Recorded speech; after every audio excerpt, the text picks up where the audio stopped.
আর কাল বলি কাল কি বল। হ্যাঁ চলো। খুব সুন্দর মাটির রাস্তা, মাটি না ইট ফেলা সরি, কিন্তু আমাদেরকে তো যেতেই হবে। আমরা সবার ইচ্ছা হয়েছে আজকে যাব, নৌকোতে উঠবো, একটু একটু একটু জঙ্গল দেখবো। তাই এই রতনদা আমাদের পায়ের ওপর গরম লাগছে অনুভব করছে, কিন্তু কোনো কিছু বলতে পারছে না, কারণ সুন্দরবন এই যে এই পুরো ম্যানগ্রোভ ফরেস্ট, এটা পুরোটা ম্যানগ্রোভ ফরেস্ট আছে।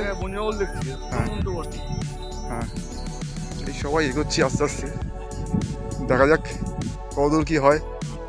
আর রাত্রিরে তো দুপুরে বাগদা চিংড়ি, পার্শে মাছ আর এই খাওয়া হয়েছে আর কি মোটামুটি।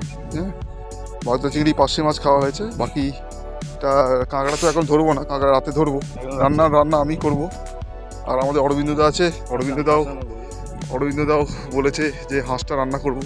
দেখা যাক, আমি এখন যাচ্ছি, পরে আবার আসছি নেক্সট ভিডিওতে।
একসময় নদী এতটাই উত্তাল ছিল, নাম দেওয়া হয় মাতলা।